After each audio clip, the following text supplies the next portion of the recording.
Audience concernant le trust de Johnny. Pourquoi Sylvie Vartan est aussi personnellement concernée? Elle a chanté Johnny une dernière fois, sur scène, en décembre dernier, avant de réunir leur fils David Hallyday et les enfants de celui-ci chez elle, à Los Angeles, pour les fêtes de fin d'année. Elle n'a toujours pas écouté Mon pays, c'est l'amour, le dernier album du rocker. Elle ne le fera probablement jamais.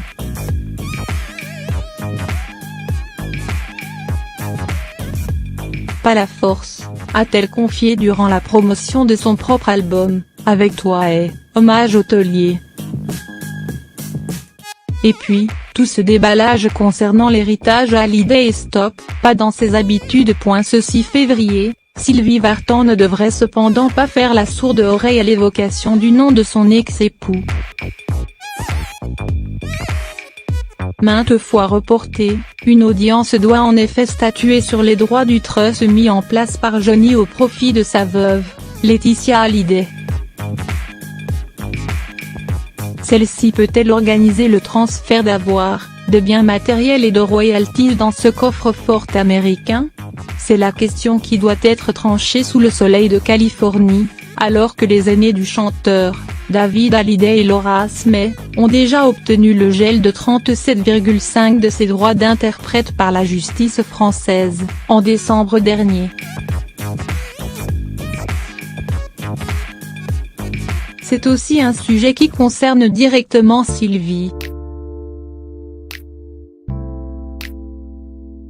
Des droits de coédition.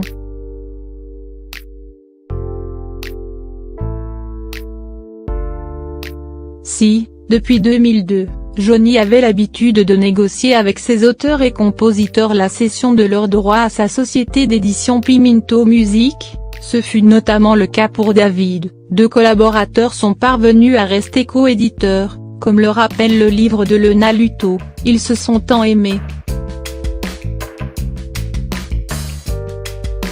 Dans sa très documentée enquête consacrée à l'héritage Hallyday, la journaliste du Figaro cite les noms de Mathieu Chédid, maître d'œuvre de l'album Jamais seul, en 2011, et Eric Chemouni, parolier de 100%, en 1999, mais aussi de Ceux qui parlent aux étoiles, en 2002.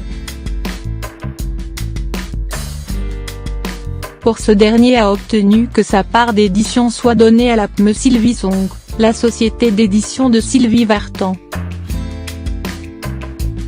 Une façon de remercier Vartan de lui avoir mis le pied à l'étrier, rapporte Lena Luto.